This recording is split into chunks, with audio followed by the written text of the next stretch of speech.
আসসালামু আলাইকুম রহমতুল্লাহ।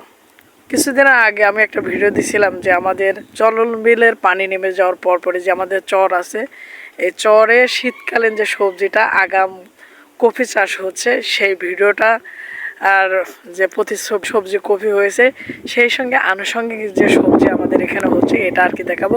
একটু ধৈর্যের সাথে ভিডিওটি দেখবেন, সম্পূর্ণ শেষ করবেন ইনশাল্লাহ। আপনারাও চাইলে আপনার আগাম যে সবজি চাষ শীতের সবজি এটা আপনাদের এলাকায় শুরু করতে পারবেন। তো এটা দেখে একটু উদ্বুদ্ধ হতে পারবেন, সঙ্গে থাকুন। তো দেখতে পাচ্ছেন যে কফি চাষ আমি কয়েকদিন আগে আপনাদেরকে একটা ভিডিও দেখাইছিলাম যে আমাদের এই যে চলন বিলের পানি ওই দিক দিয়ে নেমে গেছে।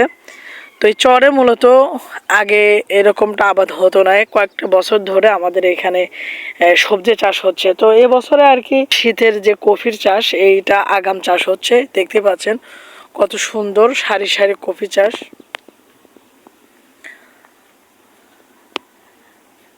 শুধু কফি নয়, কফির সাথে সঙ্গে সঙ্গে এখানে মূলাও আছে।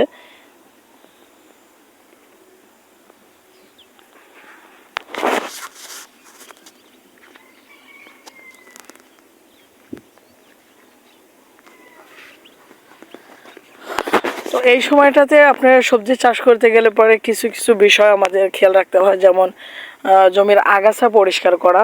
বৃষ্টির কারণে অনেক ক্ষতি হয়ে গেছে। এদিকে নতুন কফি চাষ, মাশাআল্লাহ এগুলো অনেক সুন্দর হয়েছে। এটা আপনার নিড়ানি দিছে।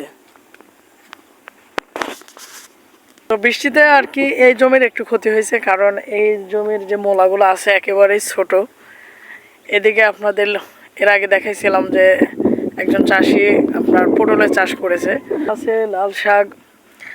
তো এখন দেখতে আরো সুন্দর দেখাবে, গাছগুলো যখন বড় হচ্ছে। সবজি চাষ করে, বিশেষ করে বর্তমান সবজির বাজারের সবজির চাহিদা, বাজারের সবজির চাহিদা অনেক।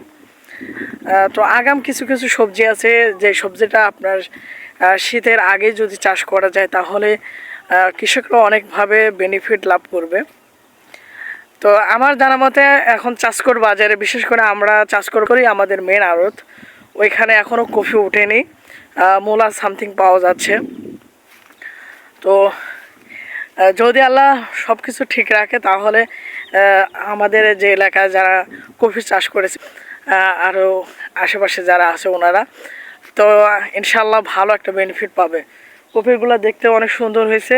ইনশাল্লাহ আর কিছুদিন পরে এইগুলা থেকে কফির ফুল আসা শুরু করবে। আর পিছন সাইডে যে মূলা দেখতে পাচ্ছেন এটাও হয়তো আর কিছুদিন পরে এই মূলা উঠানো শুরু হয়ে যাবে। এর পাশে আরও আছে, যা হোক যেগুলো আপনারা দেখলেন। যে উর্বর জমি যদি কারো থাকে, চরের জমি যদি থাকে যেখানে পানি জমাট বাঁধবে না, এমন একটা জায়গা যদি আপনার থাকে তাহলে অল্প জায়গাতেও আপনি কিন্তু সবজি এভাবে চাষ করতে পারেন। তো আপনার বাড়িতে যদি এরকম ছোট আঙিনাতেও যদি এরকম ফাঁকা জায়গা থাকে তাহলে কিন্তু আপনি আপনার পরিবার পরিজনের সবজির যে চাহিদাটা আছে এটা আপনি পূরণ করতে সক্ষম হবেন। তো ভালো থাকবেন, ইনশাআল্লাহ দেখা হবে অন্য কোনো ভিডিওতে।